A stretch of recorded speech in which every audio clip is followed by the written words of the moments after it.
You have to picture Paducah at the time of the turn of the century in the 1890s and early that. This area was pretty rough. That's local historian Roy Hensel. You had riverboat people coming, riverboat workers coming. Yeah. And of course, when they come to Paducah, what do they want? Two things, right? They wanted to go to Maiden Alley, if you get my wink on that. That's why it was named Maiden Alley. And then they wanted to come and drink. Well, this street and on the other side of Market House and Finkel's building, they were all saloons. Today, the area is a charming downtown at the crossroads of the South and the Midwest. Historic red brick buildings and the tree-lined streets along either side of Market House Theater, at the corner of Kentucky Avenue and Market House Square. At the turn of the 20th century, the building was a saloon, with rooms to rent on the second floor. This particular room where we're sitting right now, this spot, was a man named Rayburn was renting it out. Yeah. Now, Rayburn was a very eccentric person. Three things about him. First of all, he didn't believe in banks. So he kept all of his money right here in this room.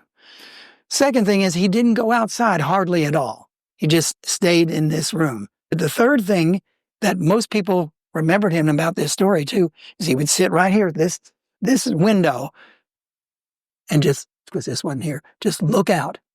Look at the world go by. And that was basically it. These rivermen come into town and the pianos are playing and everything else. And they would come down and the locals would know him. And they'd look up at him and say, "Hey, Rayburn, why don't you come down and buy us a drink?" Because they knew he had his money up here. But he never answered. He'd just keep on staring out.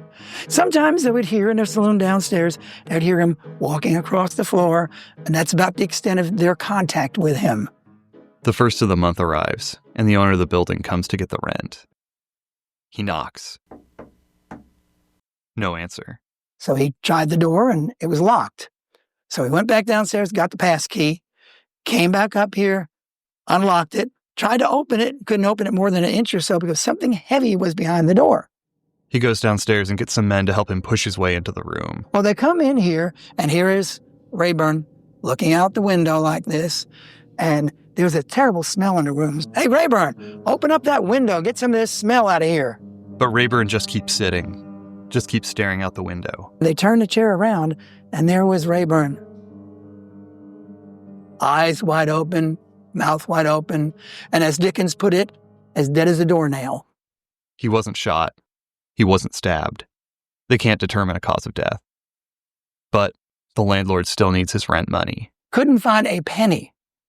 So how, if there was a thief, how in the world could he have blocked the door from the inside, and jumped out the second floor window? Staff working late at the Market House say sometimes they hear footsteps upstairs when no one's around. When they check the knob, the door is locked. And some nights they say you can see Rayburn, still sitting at the window. In honor of spooky season, this week we're highlighting the myths, legends, and ghost stories of America's crossroads, from a local cryptid to a crashed UFO. I'm Bryce Patterson. What we didn't know, that there had been a murder here in the kitchen. That's Executive Director of the Hotel Metropolitan, Betty Dobson. The hotel was a safe haven for Black travelers during the Jim Crow era. In segregated Paducah, it was a place African-American artists and entertainers and athletes could be safe. And that made it a magnet for some of the most prominent Black Americans of the 20th century. Think musicians like Ella Fitzgerald, Ike and Tina Turner, Ray Charles and Louis Armstrong. Athletes like Josh Gibson and Satchel Paige. Even the first Black justice of the Supreme Court, Thurgood Marshall. All of them stayed here, in this humble building with a skinny staircase leading up to the guest rooms. It's one of those places where history surrounds you on all sides. Miss Betty says, stories of weird happenings in the hotel's kitchen go back a long way, and they're specific. Her first encounter involves a man named Bennett, who is refurbishing a piece of furniture on the back porch of the hotel, right outside the kitchen. I received a call, and it went to voicemail, and I was playing it back, and Bennett said to me, "Miss Betty, could you come down and talk to the people here. And I was thinking, what is he talking about? There's nobody there. And he said, because I'm only trying to do good. And the brooms are moving in the kitchen. And that's how it ends. He said, and first he said, I'm not going into the kitchen ever again. Another group rented the hotel for an event. The folks were cleaning up and got a little tired, and it was a weekend. They decided that they would come back the following day to complete their cleaning. And they said they heard something happen. And when that something happened, the door to the bathroom that's, in the kitchen popped open. They closed it, went on about their, what they were doing, and it popped open again. So we had already found out that someone was sensitive about the cleanliness of the kitchen. So we always tried to make sure that the kitchen was in a good shape when we were here and before we left. Here's where it gets weird. Miss Betty tells me a story about the original owner of the hotel, Maggie Steed, and her family. Her 2 nephews are staying with her and helping with the upkeep of the hotel. There was a debate about the cleanliness of the hotel, and the 2 brothers got into an argument, and one killed the other. Starting our interview in the kitchen, we had a strange moment that I'm going to play out here in full. Miss Betty's clearing the counters, making sure the space looks clean for our camera. That looks good to me. Yeah, I'm okay now. Yeah. All right. Well,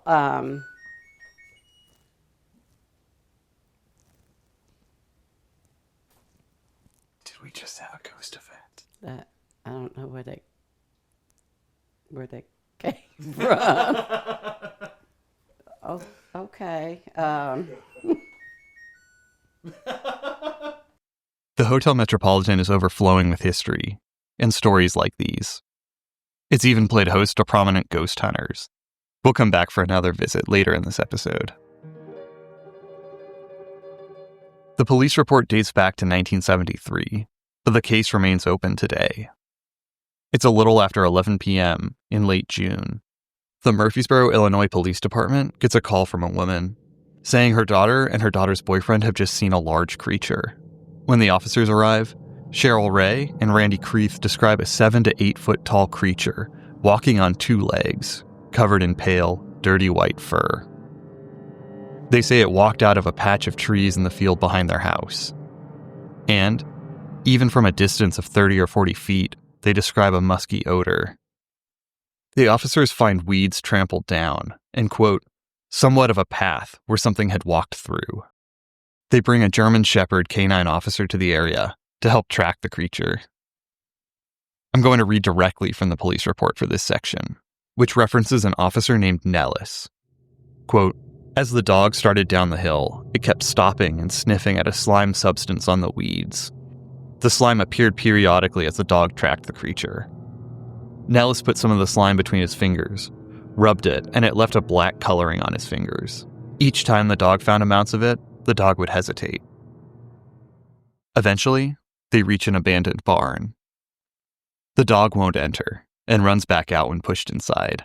Nellis said he'd never seen anything like that before and can't explain why the dog wouldn't enter the barn. An addendum to the report references an additional sighting. A child in a neighboring house reported a large ghost in the backyard. They took it very seriously because there were multitudes of things that happened after that initial sighting. That's Murfreesboro Mayor Will Stevens. There were other people in a subdivision west of town that saw a similar creature. There was a number of people that ran a junkyard north of town who had an interaction that, described a very similar creature. And so there was a cascading number of events that happened over the course of 5 to 6 years, all of which were, again, documented with police reports from people that were very sincere in the way that they expressed their fear. Growing up, the Big Muddy Monster was just always something that was on the periphery of conversations, especially maybe around Halloween time, or if you were out in the woods squirrel hunting or something and you heard a stick break off in the distance, you might think to yourself, well, kind of maybe that's the Big Muddy Monster or something. I've heard it talked about in that way. Maybe a fisherman goes missing or something, and there's a conversation around a campfire about, well, maybe the Big Muddy Monster got him. The primary story that was always told was that there was a couple who were parked at the Riverside Park boat launch, and this big, hairy, white-furred, smelly creature came up out of the woods in the river and attacked their vehicle. Stevens says what makes the legend so long-lasting is the documentation and police reports. They, could smell a terrible stench. They found footprints and actually photographed them. They heard screams out in the woods that were not natural. Some of the people that, saw it at nighttime said that when their flashlights or the headlights of their car hit its eyes, that the eyes reflected back red. There are a number of sightings in a relatively brief period.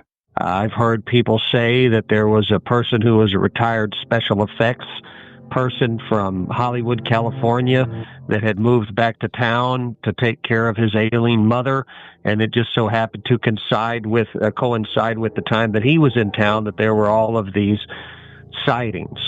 Of course, there are some people that say that it's just sort of a mania that takes over people's minds, that once there's one sighting that, inevitably people are going to sort of see things that aren't really there.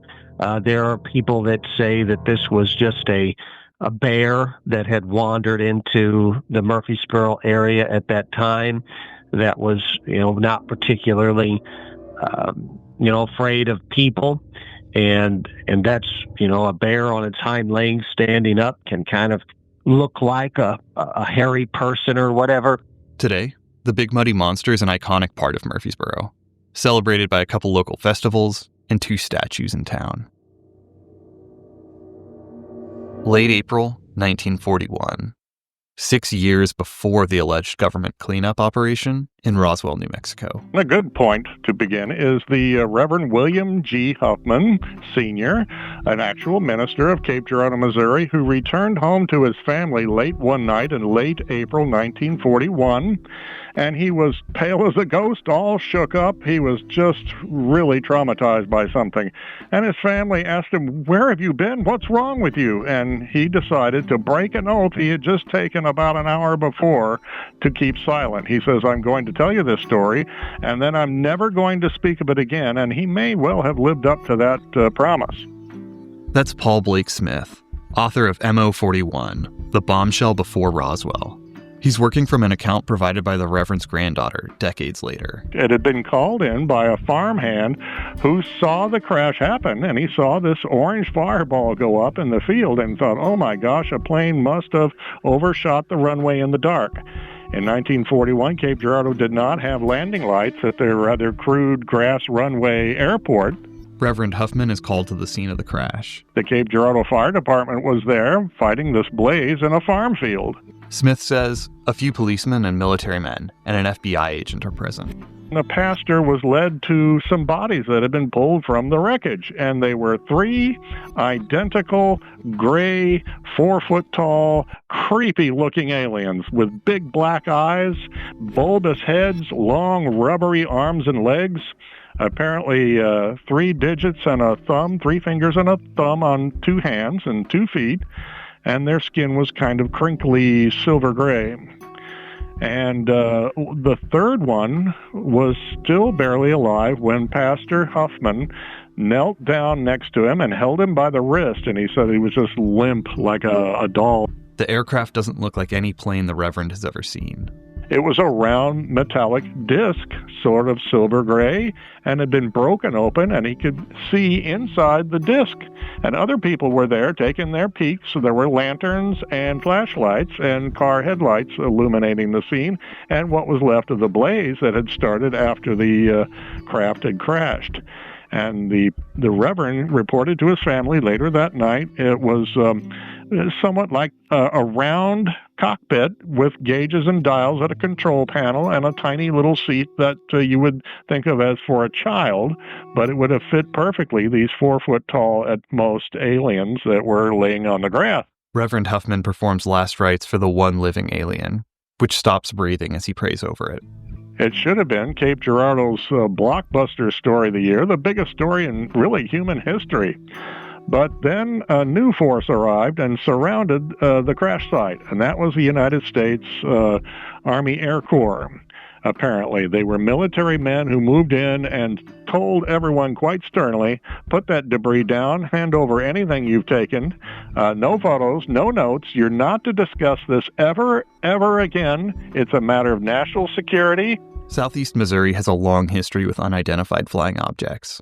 An October 1973 headline in Mansfield, Ohio's News Journal reads, quote, "Blinded truck driver claims attack by UFO." The article references a series of sightings in southeast Missouri prior to this event. Here's the account. Eddie Doyle Webb was driving a tractor-trailer rig around dawn and said he saw a bright light coming up behind him. He woke up his wife, asleep in the cab next to him, but she couldn't see anything. In an interview with the News Journal, Webb is quoted saying, "I stuck my head out of the window, and a large fireball struck me in the face." Webb says his glasses fell off, and the plastic frame warped enough for a lens to fall out. He said he was blinded for several hours, and his wife had to drive him to the hospital. A sergeant with the Highway Patrol brought Webb's glasses to then chair of Southeast Missouri State University's physics department, Harley Rutledge. Rutledge was a nationally recognized expert on UFO phenomena, and even taught a class on scientific methods for UFO detection in the late 1970s. He spent much of his career finding conventional explanations for UFO sightings. According to Rutledge, Webb's glasses appeared to have heated up from the inside. Webb later sued for workers' comp. Lawyers for his insurance company said flying saucers were acts of God, and thus Webb was not entitled to compensation. They eventually reached a settlement out of court.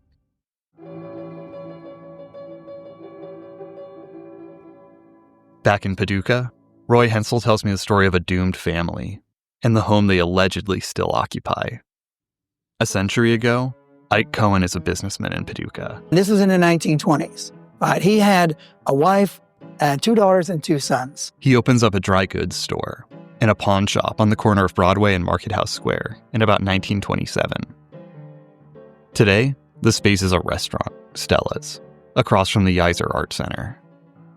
It's a handsome red brick building with white-trimmed windows. Within 2 years of opening, Cohen's youngest son, Reuben, dies without explanation. Ike himself dies a couple years later. The older son, Carl, takes over the business. One of his sisters, Stella, gets married and moves away to Texas. The other sister, Goldie, is a talented piano player. She's living at home and planning to marry her high school sweetheart until tragedy strikes the family again. You know, they had their long dresses in those days. Goldie's getting out of a carriage in one of those long, flowing skirts. They got caught up in the back wheel, and the driver dragged her a couple of blocks before he realized that he was dragging her, and it broke her back. She never marries her sweetheart. She would live in the second floor there, and she would love to play her piano, so people at night would hear her piano playing and all like that. Stella and her husband move back from Texas to help with the family business after he retires. He dies in the building on Christmas Eve, 1961. Within a couple years, Carl is robbed and severely beaten. He lived another 6 years, but he became an invalid. He couldn't do anything. Goldie wasn't going to run the store. Stella wasn't going to run the store, so they closed it down. Goldie dies in the mid-1970s. The interesting thing is, even after Goldie died, people downtown could still hear the piano playing every once in a while from the second floor. The Cohens, formerly a family of 6, are reduced to just Stella, living on the 3rd floor with her pets. I think it was 9 cats and 2 Doberman pinschers. Right? She kept up with her all the time. Stella didn't venture out very much. Occasionally she would go down like to Kresge's and have lunch or something. But they always said that she dressed kind of in rags, but carried herself as a queen. That's the way they put it in the paper. So she would have her groceries delivered to her so she wouldn't have to go out. A 1980 article in the Paducah Sun describes her last years. Their account uses her married name, Stella Piney. Her gait slowed and her face drawn by a previous stroke, wouldn't budge from the 110-year-old brick store building, strewn with scraps of paper, empty hat boxes, shoes, and musty old coats and dresses, all covered with a gray mantle of dust and grime. So the grocery man would he'd have a key. He'd bring the groceries, open the door, put the groceries down on the bottom, and then she would leave the money from the week before, and that would be the way they did it. So one day, he came to the door and unlocked it, and the door wouldn't open up all the way. The Sun says she died where she wanted to, in her home. She's found by Paducah police officers and firefighters. It's a tragic end, but strange, unexplained events continue in the space. Waitresses, for example, would be walking on the floor, and all of a sudden it was like somebody stuck their leg out and tripped them. And they'd fall down, they'd look, there was nothing there, the floor was even. Couldn't explain it. And the salt and pepper shakers were always turned over. It was things like that.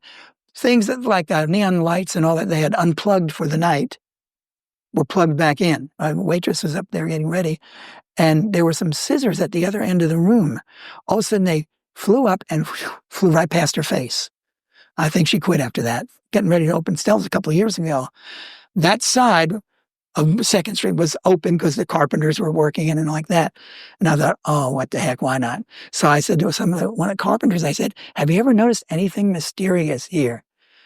And one guy said, yeah, all the time. I will place my tools down in this corner, then I'll go back to get them, and they're gone, and they're wound up in another spot.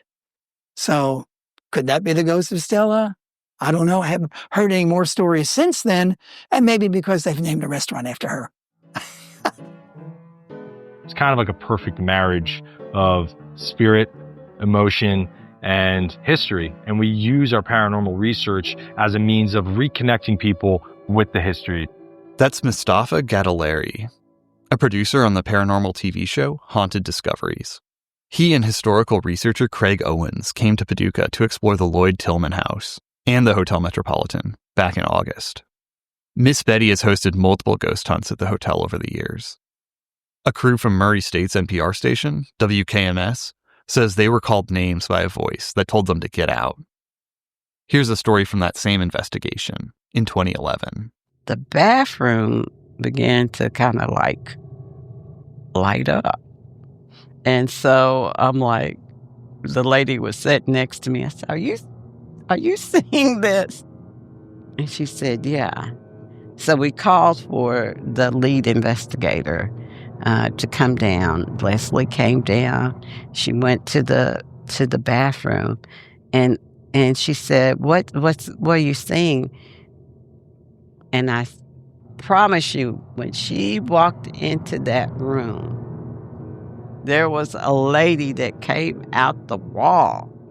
She was dressed in white, and she was just looking straight ahead. Old lady, bonnet, shawl, and she was looking straight ahead. At that point, Miss Betty says she ran out of the room. She also shared a more personal story with us. There's a piano at the base of the stairs in the Hotel Metropolitan, donated by Miss Betty's sister before she died.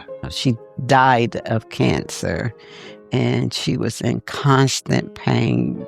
Rarely would you see her smile in her latter days. And she said, I want you to take the piano and put it in the hotel. That's my donation to the hotel.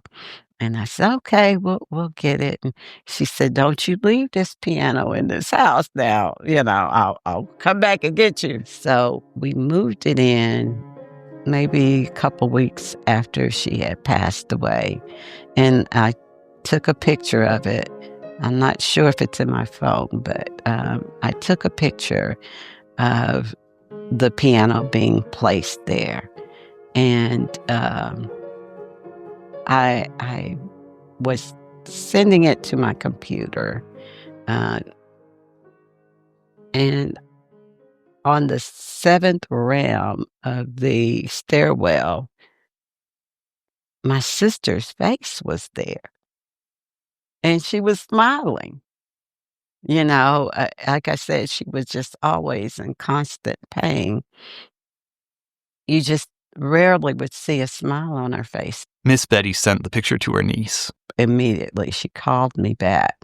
And she said, what am I supposed to look for? I said, go up 7 realms on the 7th railing of the stairwell and see what you see there. And she did that. And she said, oh, my God, is that Mama? I said, that's what it looks like to me. I just needed to hear you say it. So why do we love these kinds of stories? There are some occurrences that I can't explain that has that spiritual or ghostly connection. And I think people like that because that's their way of maybe coping or trying to verify or why this or that has happened. But, and I think we're kind of raised up in a sense to like ghostly things. Halloween, what is that? But ghost stories and scaring people. And I think, we have been programmed, to look at those kind of things and accept that there is something more out there than to our understanding. Here's Roy Hensel. I think we just like a mystery, a great mystery, and especially if it can't really be solved, if you think you know it, but it's not quite. And what's better way is with a ghost, a ghost may be there, may not be there, somebody may experience it, somebody may not experience it. So I think that's the mystique of, a ghost. Here's Mayor Will Stevens. People enjoy the unknown. And we live in an information age where you can Google anything you want to Google, and you can get on a online map and you can see almost every square inch of the earth. And, I think to some extent back when we think about 50 years ago or more, that certainly wasn't the case. And so you hear a noise, you see something in the half light or the twilight, and your mind fills in the gaps. And it's just fun too, because, we got enough problems in our lives every day, right? Bills to pay and sick friends and just the challenges of living. And who doesn't want to spend a few minutes bantering about whether or not some big hairy monster's running around in the woods? Sound and video for this episode by Jaden Sanders and Tejon Bumpus. Editing support from Ethan Patterson. New music for this episode performed by Chaz Dalthet. Thank you for listening.